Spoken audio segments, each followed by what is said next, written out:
جیسے تیسے یا کیسے بھی 2/3 اکثریت والی حکومت بن گئی ہے۔ دھاندلی، نا انصافی، زور زبردستی کہیں یا اسے پاکستانی روایات کے عین مطابق قرار دیں، زمینی حقیقت یہ ہے کہ ریاست نظام کو آگے چلانا چاہ رہی ہے۔ انتخابات سے پہلے کہا جا رہا تھا کہ اگلی حکومت کو 2/3 اکثریت ملے گی اور وہ بنگلہ دیش ماڈل کی طرح اقتصادی ترقی پر فوکس کرے گی۔ مقتدرہ، عدلیہ اور تمام ادارے شیخ حسینہ واجد کی طرح وزیر اعظم کی بھرپور حمایت کریں گے اور سیاسی مخالفوں کو حکومت کے راستے میں مزاحم نہیں ہونے دیا جائے گا۔ الیکشن کے غیر متوقع نتائج نے ریاستی منصوبوں پر ضرب تو لگائی، مگر یہ منصوبے اب بھی اسی ٹارگٹ کی طرف جاری و ساری ہیں۔ ریاست پہلے سب کچھ نون کے وزیر اعظم کو دینا چاہتی تھی، تاہم پھر مخلوط حکومت بنانا پڑی، مگر اب بھی ہم تیزی سے بنگلہ دیش ماڈل کی طرف ہی جا رہے ہیں۔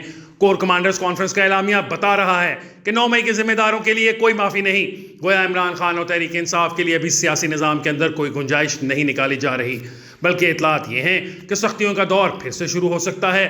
گویا ریاست سیاسی استحکام کا راستہ مفاہمت میں نہیں، دباؤ میں دیکھ رہی ہے۔ بنگلہ دیش ماڈل میں مرکزی کردار سویلین وزیر اعظم کا ہے۔ مجھے اندیشہ ہے اگر سیاسی گڑبڑ رہی، مظاہرے سڑکوں پر آ گئے تو کہیں ہم برما ماڈل کی طرف نہ چلے جائیں، جہاں کی فوجی جنتا نے 2021 سے اقتدار سنبھال رکھا ہے۔ وہاں کی پاپولر لیڈر آنگ سان سوچی مسلسل جیل میں ہے۔ ملٹری جنتا کو چین سے معاشی مدد حاصل ہے، جبکہ مغربی دنیا اس سے ناراض ہے، مگر اس کے باوجود برما فوجی جنتا کی سربراہی میں چلتا جا رہا ہے۔ افغانستان سے امریکی فوجیوں کی واپسی کے بعد سے پاکستان بین الاقوامی دنیا کے لیے ایشیا کا پچھواڑا بن چکا ہے۔ ہم ڈوبتے ہیں یا تیرتے ہیں، اس کا فیصلہ ہم نے خود کرنا ہے۔ دنیا میں سے کوئی ہماری مدد کو آنے کے لیے تیار نہیں، ہمیں جتنی جلدی اس کا ادراک ہو جائے اتنا ہی بہتر ہے۔ کسی زمانے میں امریکہ پاکستان میں انسانی حقوق کی خلاف ورزی اور میڈیا پر پابندیوں کے حوالے سے کافی حساس ہوا کرتا تھا، مگر ایسا لگ رہا ہے کہ اب اس کی دلچسپی بہت کم ہو گئی ہے۔ برما کی فوجی جنتا نے گورننس کے لیے SEC یعنی اسٹیٹ ایڈمنسٹریشن کاؤنسل بنا رکھی ہے، جس میں شروع میں 11 ارکان تھے، 8 فوجی افسر تھے اور 3 سویلین۔ اب سویلینز کی تعداد 6 تک بڑھا دی گئی ہے۔ پاکستان میں SIFC یعنی اسپیشل انویسٹمنٹ فیسیلیٹیشن کاؤنسل بنائی گئی ہے، جس کے سربراہ وزیر اعظم ہوں گے، تاہم اس کے اراکین میں آرمی چیف بھی شامل ہیں۔ SIFC بنائی تو سرمایہ کاری کو سہولت پہنچانے کے لیے ہے، مگر جہاں فوجی اور سویلین اکٹھے بیٹھیں، ماضی کا تجربہ یہ بتاتا ہے کہ وہاں غلبہ فوج کا ہی ہو جاتا ہے۔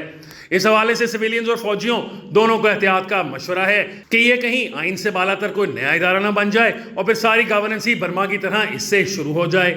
ایسا محسوس ہوتا ہے کہ غیر متوقع انتخابی نتائج نے ریاست کو ایک بڑا شوق دیا تھا اور ایک دوسرے پر الزام تراشی شروع ہو گئی تھی، لیکن اب ریاست دوبارہ سے سنبھل رہی ہے۔ ریاستی سوچ میں انتخابی نتائج نے کوئی فرق نہیں ڈالا، ہاں انہوں نے اپنے اندر آرا اور اسٹریٹجی پلاننگ میں تضادات کو کم کرنے کی طرف توجہ دی ہے۔ سیاست کے ادنا طالب علم کی حیثیت سے میری رائے ہے کہ 8 فروری کے نتائج کے بعد عمران خان کو جیل سے نکال کر بنی گالہ میں نظر بند کر دیا جاتا اور 1977 میں جیسے وزیر اعظم بھٹو نے قومی اتحاد کے سہالہ ریسٹ ہاؤس میں نظر بند لیڈروں سے مذاکرات کیے تھے، نیا وزیر اعظم ان سے مذاکرات کرتا۔ 1977 میں فوج نے قومی اتحاد کی لیڈرشپ کو بھی بریفنگز دی تھیں، ویسے ہی سیکیورٹی معاشی بریفنگز عمران خان کو دی جاتی اور انہیں مصالحت کے لیے آمادہ کیا جاتا، مگر نکار خانے میں طوطی کی آواز کون سنتا ہے۔ سیاسی بحران کا دوسرا منصفانہ حل اس عاجز کی نظر میں یہ ہے کہ مولانا فضل الرحمان کی سربراہی میں ایک آل پارٹیز پارلیمانی کمیٹی بنا دی جائے جو دھاندلی کی تحقیقات کرے۔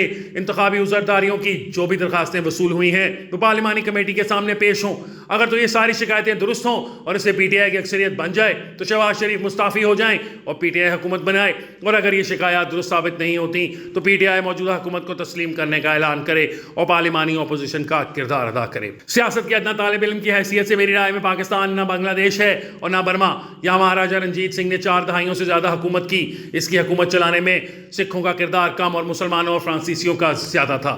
اکبر بادشاہ نے 50 سال حکومت کی، اس کی حکومت اور حرم دونوں میں ہندوؤں کا بہت بڑا کردار تھا۔ گویا مفاہمت ہی اس خطے میں امن کی کنجی ہے۔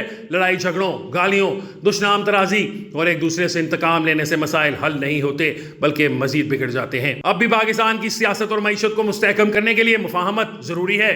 نواز شریف اس وقت سب سے تجربہ کار سیاستدان ہیں، انہوں نے سیاست کی سرد و گرم دونوں دیکھے ہیں، انہیں بحران کے حل کے لیے پہل کرنی چاہیے۔ صدر زرداری خود کئی بار ریاستی عطاب کا شکار رہے، وہ اس حوالے سے لیڈ لے سکتے ہیں۔ ان دونوں میں سے کوئی ایک یا دونوں جا کر عمران خان سے ملیں، وہ انکار کر دے پھر بھی بار بار ملنے کی خواہش کا اظہار کریں اور اسے قائل کریں کہ وہ مین اسٹریم سیاست میں آئے اور اس کے گلے شکوے دور کیے جائیں۔ عمران خان بھی اپنے فیصلوں کی کافی سزا بھگت چکے، انہیں بھی لچک دکھا کر اہل سیاست اور پاکستان کی مقتدرہ دونوں سے روابط بحال کرنے چاہیے۔ تنہا وہ انقلاب تو لا سکتے ہیں، ملک کو چلانے کے لیے انہیں پھر مقتدرہ اور مخالف سیاستدانوں کی مدد کی ضرورت ہوگی۔ جس قدر جلدی مفاہمت کی کوششیں شروع ہوں، ملک کے لیے اتنا ہی اچھا ہے۔ آخر میں عرض ہے کہ برما اور بنگلہ دیش میں اپوزیشن پر سختیوں سے ملک کے اندر تلخیاں بڑھی ہیں اور ان ملکوں کا نام بدنام ہوا ہے۔